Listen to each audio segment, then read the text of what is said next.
What's going on, everybody? I'm Will Ortner. This is Chargers Now, and we are going to be talking about 7 draft risers in the 2026 NFL Draft that I definitely believe that you need to be paying attention to. Because when we look at this Chargers team and this Chargers roster, there is someone on every single day of the NFL Draft that we're going to discuss in today's video that I believe could help the Chargers, or the Chargers could use them to potentially get more picks later on down the line. Before we get into that, though, I do want to make sure that you know that this is not something that we're just kind of making up here as we go. This is taken from an ESPN article where they do have a proven track record of where players kind of end up fitting. Last year, this same article by the great Jeff Legwold, he ended up talking about Armand Membu and Gray Zabel being guys who could end up rising in the NFL Draft. Not only did both those guys do it, Zabel was a key cog in the Seahawks engine that would end up leading to them winning a Super Bowl. Membu had a halfway decent year with the Jets. We're in a sub battle, though, right now. We got to 3,000 subscribers yesterday. Make sure that you come on in and hit that sub button with us. Now, I have kept it at zeros for everyone. Raiders report, Chiefs report, Broncos breakdown. We are starting anew. I know it's Tuesday, so it's really only a 6-day sub battle, but I do want to get into a sub battle and see who could end up coming out on top.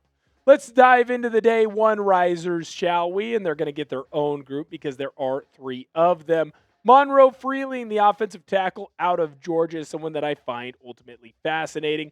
He's a talented pass blocker, got in a very impressive frame. He's someone, though, that I do think if he puts on a little bit more weight, that will allow him to be a little bit stronger in the run game as an offensive lineman. If that's your one bugaboo, let me introduce you to a buffet or two, sir. You ever heard of the Golden Corral? Go for a walk, son. When I look at Freeling, I find him very impressive on everything that he's doing. Very tall, strong offensive lineman that has incredible speed. Also super easy to put another 20 to 30 pounds on that frame and have him perform at a very high level. Now, Freeling, probably someone that's not going to end up necessarily being a potential person that is discussed with the Chargers. However, maybe you fall in love, you trade up, you try and bounce Rashawn Slater in. That's something that could definitely be the case. Someone that I do know has been linked to the Chargers a couple of times. His name's Dillon Thieneman, safety out of Oregon. Now, I wouldn't say that the Chargers have the utmost need when it comes to a safety in this class or even necessarily a safety in free agency. But the Chargers are starting to get a little bit long in the tooth. What Thieneman can do really well is that new age of safety, similar to like what Derwin James is asked. He can play inside in the slot in that big nickel role. He can also play as a strong and a free safety. Someone who's had to do a lot of it on his own, so he can get caught at times kind of taking too many risks or keeping his eyes on the quarterback. But I'm telling you right now, when you run a 4-3-5, I'm okay with some of your mistakes that you make out on the field. Incredible athlete. I think that Thieneman instantly adds into this team and into this roster. He's someone, in my personal opinion, that would have a lot of success in LA with this Chargers team. And I think that you can use him in that safety role because, one, Thieneman has an ability to play a multitude of positions. So putting him next to Tony Jefferson or Elijah Molden is only going to be a good thing. Plus, Tony Jefferson, he's only got another year or 2 left. I mean, shoot, the guy's already retired once. Thieneman can learn from him and then take over that role. Will Thieneman be available at pick number 22? That kind of remains to be seen, but I definitely do believe that if Thieneman is available at 22, he ends up falling a little bit, taking a little bit of a tumble despite the fact that he's still rising. I mean, shoot, he was a day 2 guy earlier on in this draft cycle.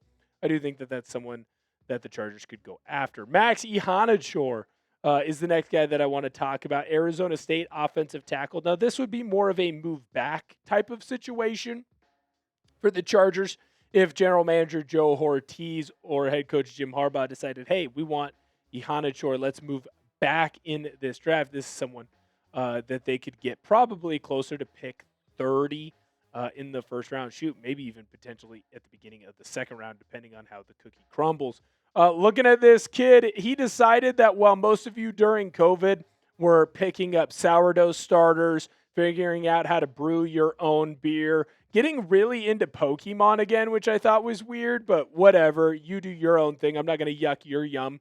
He decided, hey, why don't I try and pick up this football thing? Incredibly impressive size and mobility. Still obviously a very raw talent, but guess what? You'd be a raw talent too if you picked up playing football in 2021.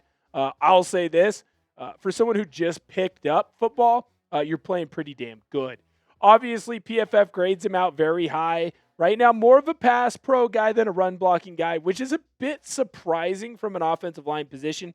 Usually, O-linemen pick up run blocking a little bit quicker. Did not allow a sack, which is important to note because he did go against David Bailey, someone who is going to be a very high draft pick in this year's draft. Now, the question would be with a guy like Iheanachor, would he end up being able to bounce inside this Chargers team? It does feel like you probably have your two offensive tackles, but I don't think that it's the worst thing in the world to even explore going and grabbing a guy like Iheanachor and having potentially Rashawn Slater bounce inside to left guard. When we look at the offensive line depth chart right now for the Chargers, why not do a little bit of shuffling at that tackle position? If Slater, he was coming out of college, he was viewed as someone who could be a guard or was probably going to have a better career as a guard. Obviously, Slater was killing it at that tackle spot, still is killing it. Maybe there's a world after his latest injury where, hey, we want to bounce him inside. We think he'll have a longer career that way. You could also potentially bounce Iheanachor inside as well. So there's still a lot of different movement here. It's not necessarily the most perfect of a fit, not like Ione Vega or Vega Ione would be, but it is something to definitely pay attention to. What position group do the Chargers need to target in the NFL draft? Let me know what your opinion is down below in the comment section. I'm very interested to hear what you have to say. I think there's a couple of easy looks at edge or at interior defensive line, maybe even that safety crew. Let me know what your position is in the comment section. Let's look at the day 2 and day 3 risers. Remember, this is 7 players that are rising right now in the NFL draft. So we're going to combine day 2 and day 3. Ted Hurst, the Georgia State wide receiver, is a fascinating player because of his athletic ability and the size that he brings to the table. Almost 6'4", but running a 4.4 240.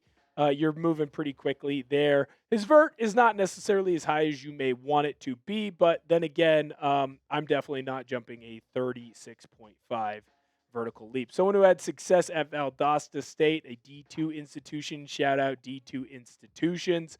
Those of you who know at one point Azusa Pacific. Georgia State as well for Ted Hurst. Someone who has had a lot of success in his career. In fact, his last year at Georgia State, he was essentially a third of their total yardage in offense. But the problem that's going to be here with Hurst is the type of competition that he played. He played against D2 kids like yours truly. And then he also played against guys in the Sun Belt Conference. Look, there are some pros that are coming out of the Sun Belt Conference. There aren't a lot. So the question is would he have had that same type of success if he was going up against, some of the guys from the Power 4 conferences? When we look at the Chargers wide receiver depth chart, I think there's still a need for that wide receiver position, and that's without the Chargers making a decision on wide receiver Quentin Johnston. Nothing has been decided there.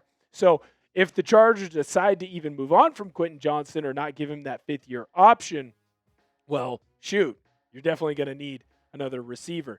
Now, Hurst is a day 2 guy, in my personal opinion, so he is someone who wouldn't necessarily, you're not going to have to jump on him right away.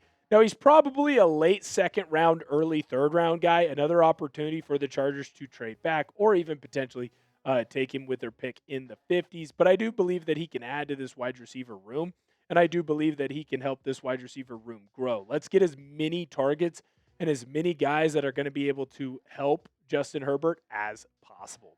Next, let's go to another wide receiver over in Cincinnati. His name is Jeff Caldwell. When we look at a guy like Jeff Caldwell, he is someone that I look at as just a complete freak of effing nature. The kid is basically 6'5". He's 220 pounds, yet he's still running a 4.3 140. mean, shoot, if the kid could have got down to 215, 210, he might be running a 4.29. Jumps out of the gym, great at contested catches. He is a DK Metcalf type of freak athlete. Someone that, well, Quentin Johnson was kind of supposed to be. Maybe Quentin Johnson can continue to grow as a player. Maybe he turns into that. But Caldwell could also be someone that the Chargers look at if they decide to move on from Quentin Johnston because, well, he'd be a pretty easy replacement there. Now, you'd have to ask him to be your wide receiver 4, maybe 5, and hope that he can grow into that wide receiver 3 or 2 role as his career goes on. But Caldwell, when you have that type of freakish athleticism, freakish ability, I mean, shoot, that guy might end up being a star. Let's talk about Eric Gentry next, the edge rusher out of USC. This guy, I think, is the most wildly fascinating prospect in the entire draft. Now, his RAS score isn't going to jump off the page to you, other than the fact that the kid is essentially, 6'7". He is gigantic. Now, the speed isn't going to blow you off the table, and he's definitely a little light to be playing that edge rusher role. But he's got decent athleticism, and at USC, he was asked to do a lot of different things. So that's why you're seeing his stat line not really have a true blue, clear line of what he was doing and what he was asked. He's also someone who had to battle through some injuries. But when I look at Gentry, he'd be someone that, well, why not have him learn under a Khalil Mack? Why not allow him the opportunity to kind of grow into his body? Let Mack teach him how to play that position. And then you're telling me you have a guy that is essentially the size, at least height-wise, of an offensive tackle. Well, he's going to be able to see things before they happen. He's also a freak athlete to where if you do ask him to drop back into coverage, he can do it, having multiple interceptions while at USC. I don't know if he's someone that's going to come in and instantly be like, oh, yeah, no, this guy, he's great for us. At the same time, I don't know that he wouldn't be. When I look at Eric Gentry, the measurables that he has, the intangibles that he has, I just want to see him out on the field, and I want to see if he works. I think that he can. I don't know that he necessarily fits with the Chargers, but if the Chargers took him at the end of the 6th round, I don't hate it.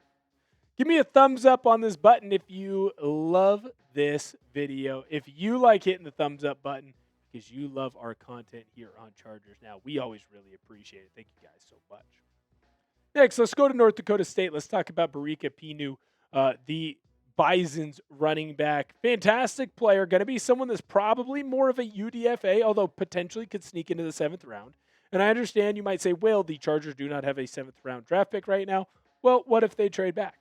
Maybe they might have a 7th round draft pick. And then this is definitely someone that you're going to want to take a look at. Now, I don't know that running back is necessarily a gigantic need for the Chargers, but if you told me that you could bring in this North Dakota State running back as someone on a UDFA, hey, let's see what he's got. Can he push Amarian Hampton, Keaton Mitchell, Kamani Vidal? Can he push any of these guys? I actually don't necessarily hate that. Now, do I think that this is the most likely outcome? Probably not. I don't feel like at this point there's any reason to kick the tread on any running back tires, but you never know. Maybe you bring in someone on a UDFA type of a deal, and you just see. How often have we seen in the National Football League a guy be a UDFA and he turns himself not just into being a team that makes a player that makes a roster, not just to a guy who becomes a starter, but a guy who actually becomes a big-time performer in the National Football League. It happens, so I'll be interested to know. We went through the 7 risers according to this ESPN article in the 2026 NFL Draft. But now I'm going to ask you, are you excited for the NFL Draft? Let me know down below in the comment section, yes or no. Right now I feel like not enough people are saying yes in LA. Not just with the Chargers, but with the Rams as well. I understand that it's about success and it's about winning championships. A lot of LA fans don't care about teams until they are winning those championships. But you can't win those championships without having an excellent draft. Let me know where you're at down below in the comment section. Thank you guys so much for viewing today's video. If you have not had an opportunity to hit that subscribe button, please do so now. We love making the content here on the channel. We want to make sure that you do not miss out on any of it. Thank you guys so much for viewing today's video. Bolt up.